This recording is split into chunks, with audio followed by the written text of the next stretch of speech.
Hey everyone, welcome back to another episode of No More Excuses podcast. I am your host, Sandy Ballard, the Badass Business Coach. Thanks for being here, for listening, and for investing in you.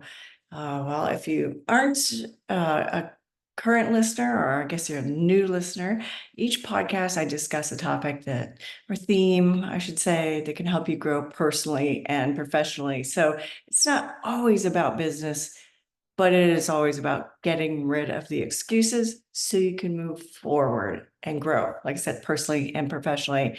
I want to give a shout out to a couple listeners, Mickey from Zambia. Hopefully I said that correctly, and his business partner, Anthony in Wales. Thank you so much for listening. I appreciate it. I appreciate you reaching out to share how the previous podcast has helped you guys. So thank you again. And see, I love it. I love to hear where people are listening from. So if you haven't reached out before, please do. And Zambia, that's new to me. So thank you very much. The last few episodes, I've discussed mastering workflow management topics with topics as finding and implementing a good CRM system, workflow management, identifying key processes, and learning how to map out your flow, which is pretty much what Mickey and Anthony did once they listened to my podcasts. So, there's going to be days when it feels like it all needs to get done now, but you're only one person and there are only so many hours in the day. Yes, I love coaching people that say, I need more hours in the day. I need to multiply myself, right? It's a crazy alignment between personal, professional life, working in your business, on your business, working too much and not giving yourself that mental break. I've talked about self-care a lot over the years. So thinking about that, it's like, but with workflow, what's one way to prioritize? Really, I love prioritization because that really helps you get things done and stay focused. But using the Eisenhower Matrix to prioritize tasks based on urgency and importance. And I'll be honest, I've been using this without knowing what the system was called to prioritize my tasks. I guess I had forgotten the official name of Eisenhower Matrix. And so I love the concept. Been doing it for years. So, here's what it is. Quadrant 1, urgent and important, you got to do it. Quadrant 2, important and less urgent, schedule it. Quadrant 3, urgent and less important, delegate. Quadrant 4, less urgent, less important, eliminate. Or you might be able to delegate it to. Focus on the tasks in the first two categories. I have a running list of tasks and goals, and every day I rewrite it on a Post-it note.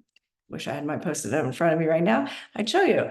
Well, for those who are watching the video, for those who are driving or listening while you're walking or just listening, you can't really see what I'm doing, but that's okay.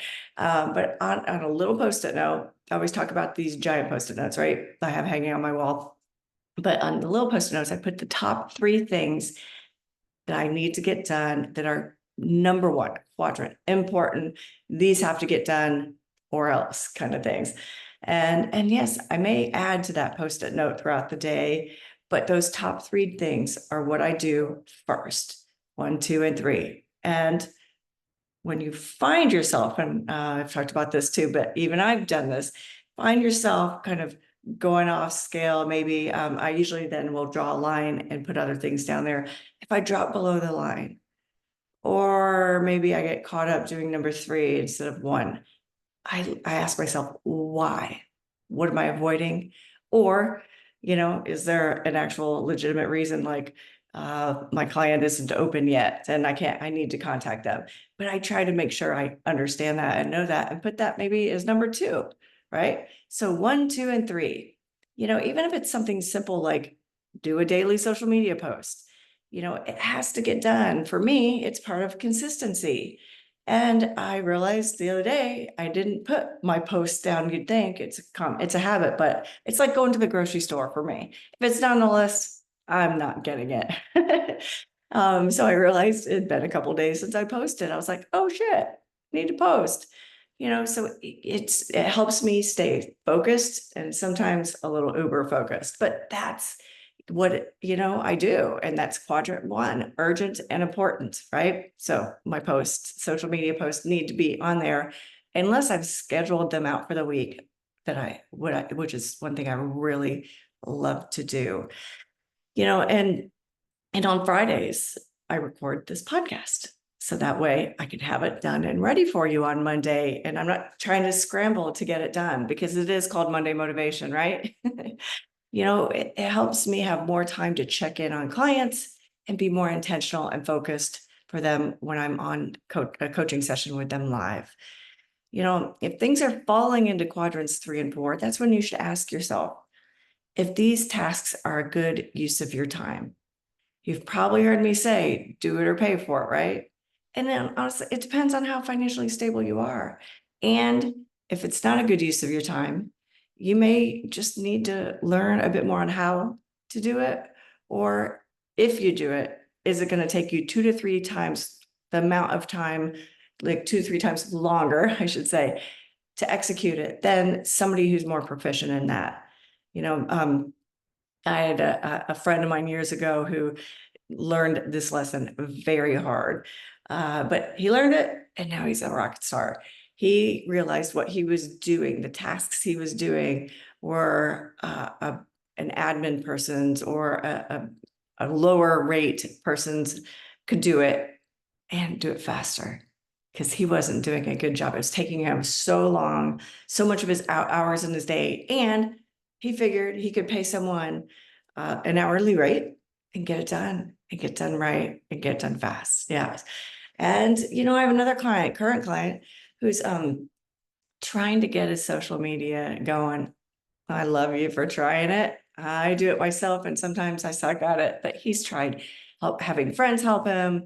They can be hit and miss, all in, all out. He's paid for a system, but that system, actually, they were teaching him how to do it, and that's not what he wants to do. He realized it was in quadrant 3. It's urgent, but it's not a good use of his time, right? He doesn't want to sit there and do it. So we talked through some things. I ended up connecting him with a couple different social media companies, people who do it. And now he's talking with them and he's figuring out which one to use, because then all he has to do is connect with them to discuss any important topics he wants to discuss, and then just review it and make sure it's on point, right? Do it or pay for it. And that's not always easy, is it? Sometimes we have to learn the hard way that it's time to delegate something, and also that it might be easy for you or something you love to do, but it's not necessarily a good use of your time. It's hard to let go, especially if you're good at something or you love it, but it will be important for the success of your company and your sanity to delegate it or just let it go. And, this wasn't supposed to all be about delegating, but delegating is trusting someone to do it right, AKA how you would do it, right? Or perhaps on time or on budget, if there's money attached to whatever it is you're needing to let go of. The thing is, the financial aspect may be indirect with like a sales exchange of money, so it's harder to track. It may be something that comes back to you in months down the road, or it may be you're doing your social media or your marketing and the sales cycle is so long. With the man Kennedy being an architect, his sales cycle is long. He might not get see money from the client for months, right? It's hard. So looking at how to do that, but making sure it's done right, but done your way, and trust. I've helped a lot of my clients learn how to delegate, especially if they can't eliminate it, right? And I've heard so many times from my clients, it's easier for me to do it. Yes, but again, is it the best use of your time? Or if you want it done right, I need to do it myself. Well, again, is it that hard to train someone? The best way to let things go and delegate is train, retain, and check in. Decide what's important, how it's done, or that it's done.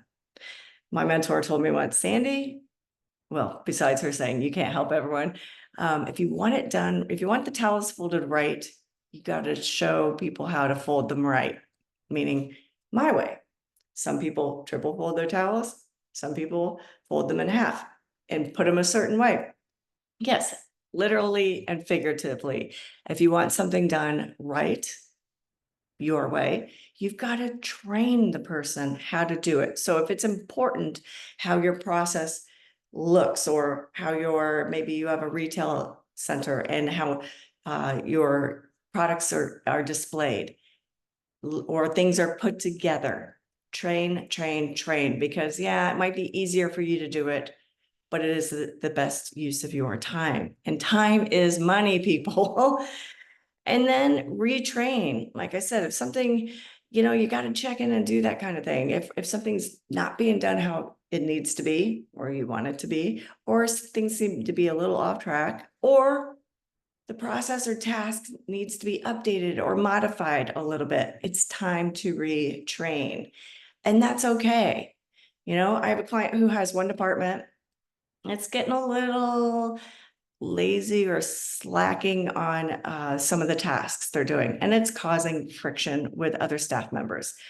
So we talked about that, and she took the time to check in with everyone and see what was going on and explain the why behind what they needed to do that they weren't doing. Sometimes people, if you're high C or S on the DISC profile, DISC, they need to understand the why, especially if something's changed, right? And sometimes we all get it. It's habits. We fall out of habit. It's like, oh, well, I just haven't been doing that. So, you got to retrain, right? And that's okay. That's why people who have CEs, continuing educations, or think they have to go to take courses or go to classes to keep their certifications or licenses. That's like retraining. I love going to conferences because you always learn something more, or listening to a webinar. That's like being retrained, and it's okay. So don't think if you've been retrained lately that it's a bad thing, unless you're just completely fucking up, right? And then check in on the people that you've delegated to. Yes, there's a fine line between checking in and micromanaging. It's trust. Again, you have to micromanaging. I had a client that was a huge micromanager. And like I said, it stems from lack of trust, big trust issues there. We worked really hard on this, and she had that right balance as she pulled back too far and shit went a little sideways because she didn't have her finger on the pulse of the business, but she does now, right? And she learned where that spot is, where that fine line is, because other bison people were wondering why she was walking behind them and looking. And that's the thing. Micromanaging is so different from industry to industry, and even what you're doing. You're delegating your stuff that's a little task or a big task, right? And once you've trained and maybe retrained and doing the check-ins periodically, like I said, you have to find out what that looks like for you. And obviously, need help, let me help you, right? And make it more of a casual, like, how's it going? Is this process still working? Are you finding any challenges, or having any challenges with the process? Because maybe the person wasn't doing it the way you wanted to, but is explaining how there's a new way or a more efficient way to do something. And that might be okay for you, right? So when you're doing those check-ins, you could find these things out versus being the micromanager and, standing over their shoulder, sneaking around to hear what's going on or see what's going on, right? And we all know when the cat's away, the mice will play. And also, when the boss walks in the room, you check yourself and behave, right? It's kind of like when my dad would walk in the room when I was little. I would sit up straight and I would be quiet or talk quieter if I was talking. It's like, you learn to check yourself. And it's, and also, if you're that owner or manager that walks in the room and you notice that behavior, yeah, it's a good time to check in and see what's going on and how maybe you've been micromanaging a little bit, or maybe they're slacking. So I'd love to hear from you. How do you manage your workflow with this quadrant idea, or how do you manage it? Do you have another system? How has it helped you? So again, quadrant one, urgent and important. It's probably something you need to do unless you're realizing it's not a good use of your time, then you got to delegate it. But quadrant one, urgent, important, do it. Quadrant two, urgent, less important, schedule it. And that's why I schedule, not that my certain social media posts aren't important, but they're important. And I also put on my schedule times to check in with clients, right? It's important, but I don't need to do it right now. And then quadrant three, urgent, but less important, delegate it so it gets done. It's less important to you and your time schedule and what's good use of your time. I know there's a lot behind all of this stuff and a lot to unpack. And quadrant four, less urgent, less important. Eliminate it if you can. And if you can't, go back up and delegate it, right? Learning how to delegate is important. So I guess the bottom line, all this is prioritize and delegate, right? Delegate what you can't do or don't need to do. But again, I'd love to hear how you manage your tasks. If you use that system, the matrix, the Eisenhower Matrix, almost lost it again. And what do you do to keep yourself on task, and how do you decide what's not a good use of your time, what's not as important to do it right now? Again, it honestly just probably depends on the industry, right? If you're retail and someone walks in the door, whoever's in front of you is more important than whatever is on your desk, or maybe you're doing an email, right? But making sure that you get back to what you were doing. But whoever is important in front of you is the most important, right? What have you learned to delegate, eliminate? Comment here, email me, Sandy with an I, sandy@sandyballard.com. And let me know. Like I said, I would love to hear from you about this. I'd love to hear from where you're listening from, and any other things you'd like to hear about or learn about. All right. Have a great day. And until next time, stay badass. Cheers.